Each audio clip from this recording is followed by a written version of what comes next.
بسم الله الرحمن الرحیم. الحمد لله رب العالمین و العاقبة للمتقین و الصلاة و السلام علی رسول الله محمد و علی آله و صحبه اجمعین. بینندگان عزیز و گرامی، سلام و رحمت و برکات الهی بر یکایک شما بزرگواران. این افتخار رو داریم که با برنامه دیگر از رشته برنامه شقایق در خدمت شما بزرگواران باشیم و پیرامون نقش و اهمیت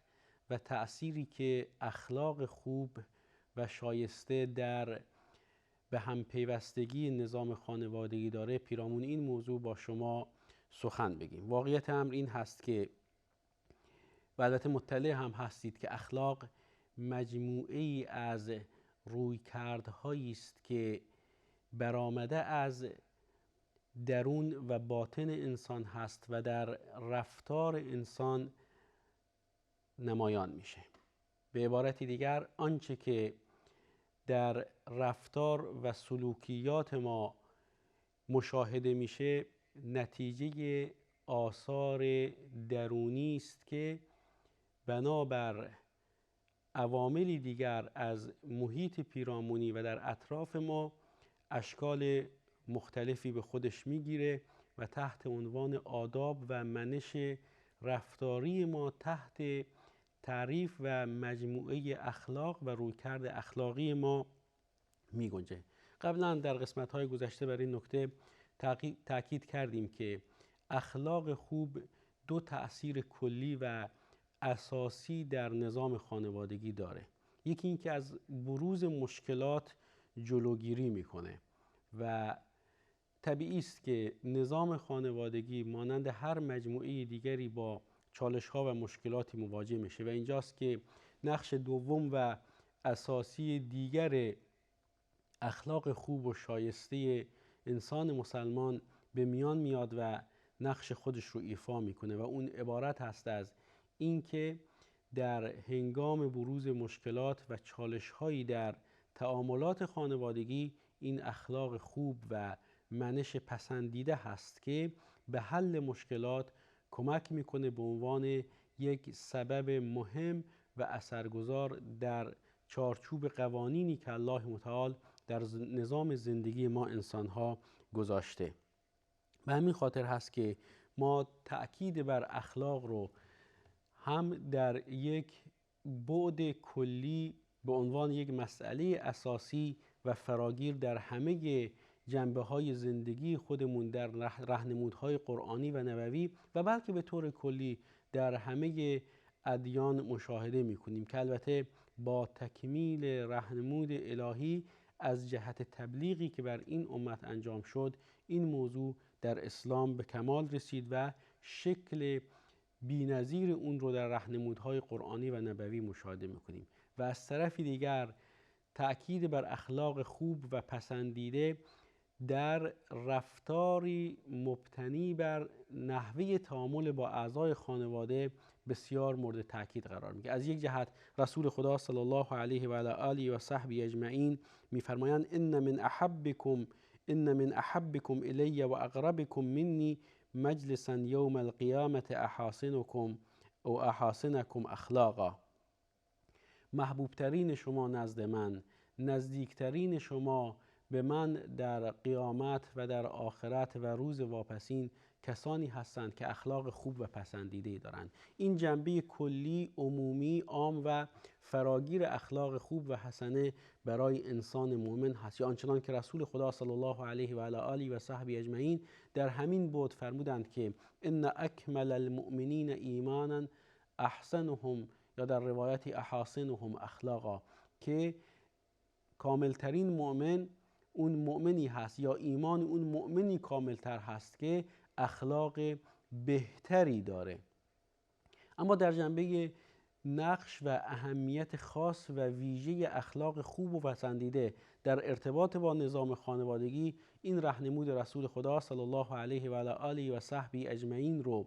می‌بینیم که فرمودند خیرکم خیرکم لاهله و انا خیرکم لاهلی. حدیثی که همواره در برنامه‌های مختلف بهش پرداختیم، مورد تاکید قرار دادیم، از جهت اینکه اگر بخوایم یک راهنمود و یک نسخه اساسی و کلی و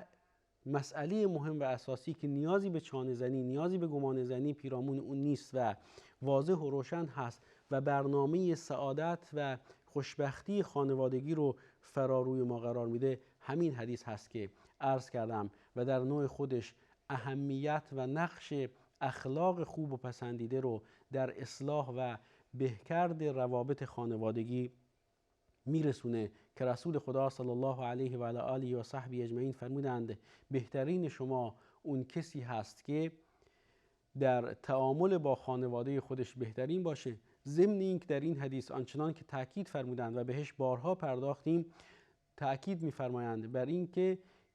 بهترین شما در تعامل با خانواده شخص رسول خدا صلی الله علیه و آله و صحبه اجمعین هستند. یک راهنمود گفتاری و یک راهنمود عملی و معرفی الگوی حسنه در همه تعاملات خانوادگی، اونطوری که رسول الله صلی الله علیه و آله و صحبه اجمعین در همه امور زندگی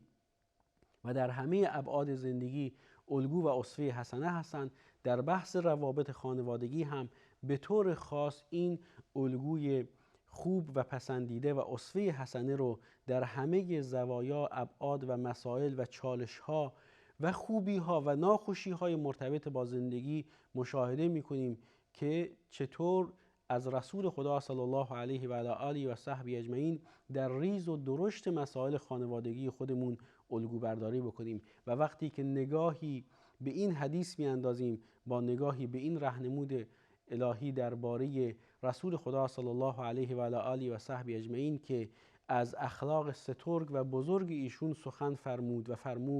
و انک لعلی خلق عظیم، که تو بر اخلاق سترگ، بزرگ و شکوهمند و با شکوهی قرار داری. این شکوه رفتاری، این شکوه اخلاقی و این بزرگمنشی و اخلاق خوب و پسندیده رو در ابعاد مختلف زندگانی خودمون میتونیم مد توجه و مد نظر قرار بدیم و به طور خاص و ویژه در مسائل خانوادگی خودمون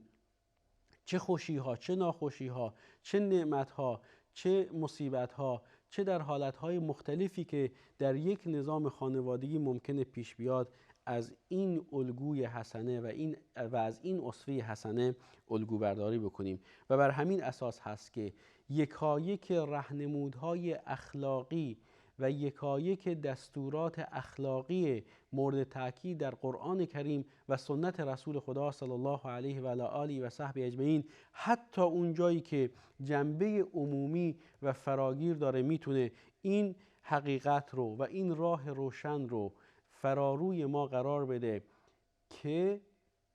از اون راهنمود هرچند که جنبه عمومی و فراگیر داره در مسائل زندگانی خودمون بهره برگیریم و همین یعنی بهره‌گیری از داده های قرآن و سنت در همه ابعاد زندگی و اساساً زندگی ما، زیستن ما،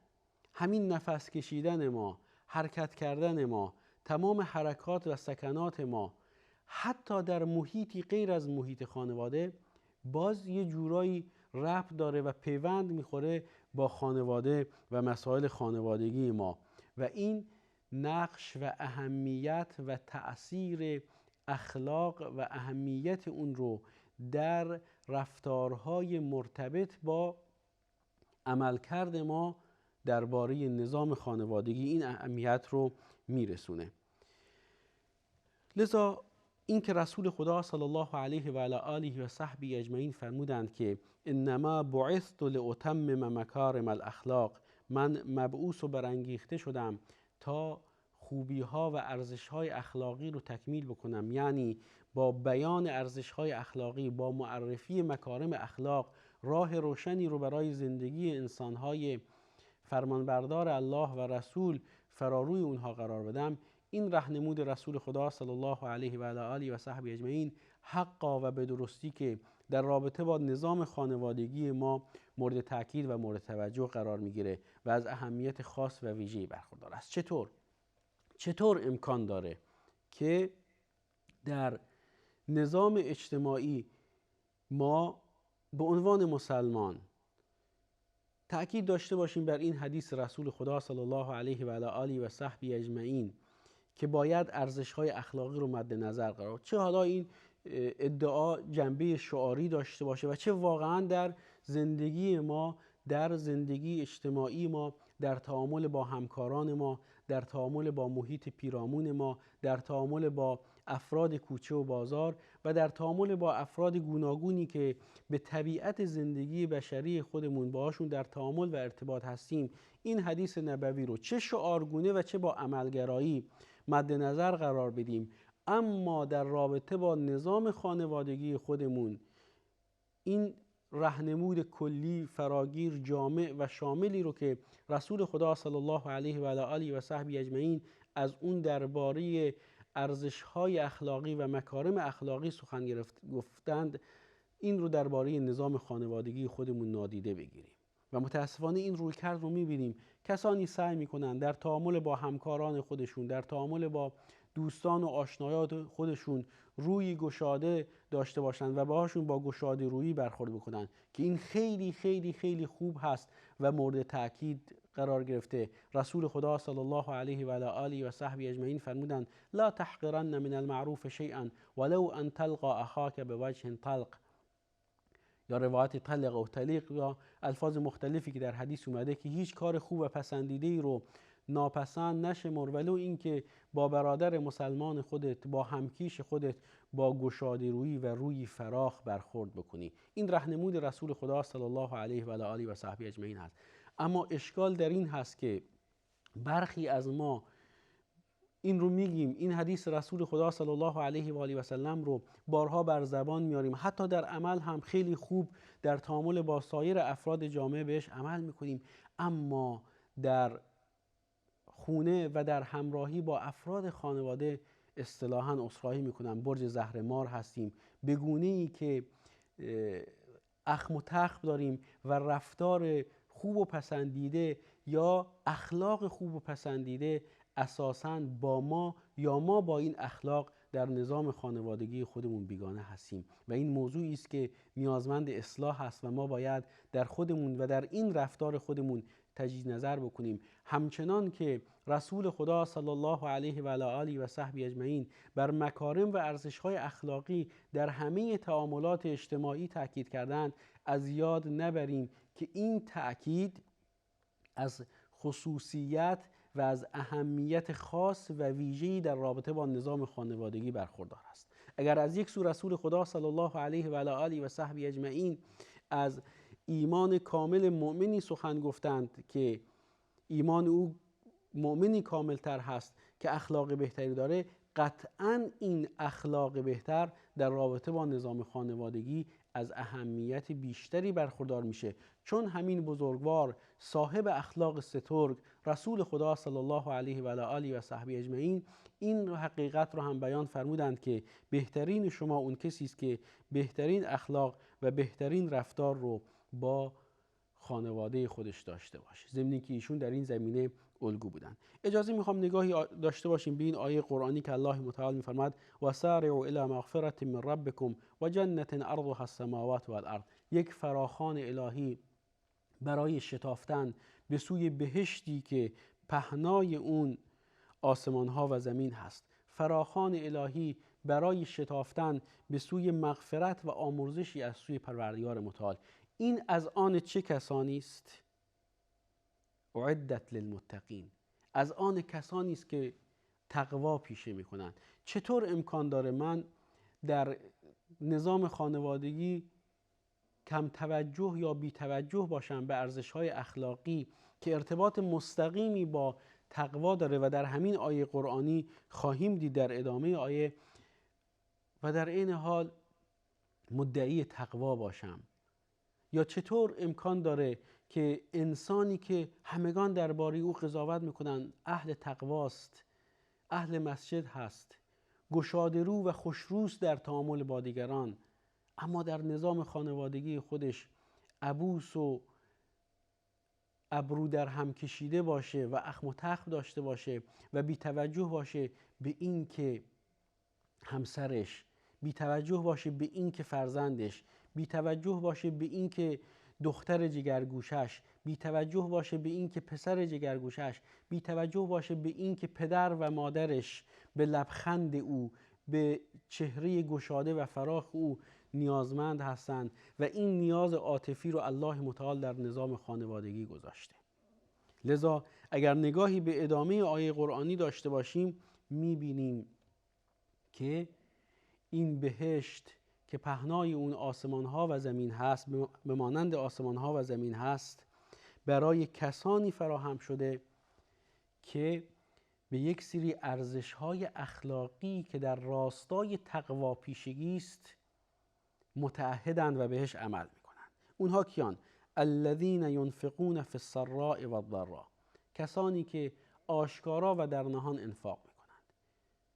چطور امکان داره که کسی در تعامل با دیگران دست دهنده و بخشنده‌ای داشته باشه اما دست خودش رو برای انفاق بر خانواده خودش ببنده؟ در صورتی که رسول خدا صلی الله علیه و آله و صحبه اجمعین بهترین نفقه رو، بهترین انفاق رو، بهترین خرج کردن در راه الله رو اون نفقه معرفی می‌فرمایند که انسان برای نزدیکان و عزیزان خودش خرج بکنه. اینجا میخوام یک مسئله رو مطرح بکنم که هرچند موضوعی است فقهی اما مرتبط با فقه خانواده و درک درست تعامل با خانواده در بعد مالی است و اون این که چرا از اعطای زکات به پدر و مادر، چرا از اعطای زکات به همسر، چرا از اعطای زکات به فرزند منع شده و عموماً فقهای مسلمان این مسئله فقهی رو مطرح کردند که نباید زکات اموال رو به پدر، مادر، دختر، پسر و همسر داد. ضمن این که بهترین انفاق انفاقی هست که بر نزدیکان خودش انسان انجام بده، از جمله پدر و مادر، از جمله همسر، از جمله فرزندان. دلیلش اینه که زکات برای پاک کردن اموال از آلودگی هایی هست که در اون وجود داره و مسئولیت انسان در قبال پدر و مادر، در قبال همسر، در قبال فرزندان در نظام خانوادگی یک مسئولیت مالی فراتر از موضوع زکات است و این اهمیت اخلاق و فهم درست در نحوه تعامل با خانواده رو میرسونه که این یک دو مسئولیت شناسی اخلاقی است. ممنون و سپاسگزارم که تا پایان برنامه با ما همراه بودید. الله نگهدارتون.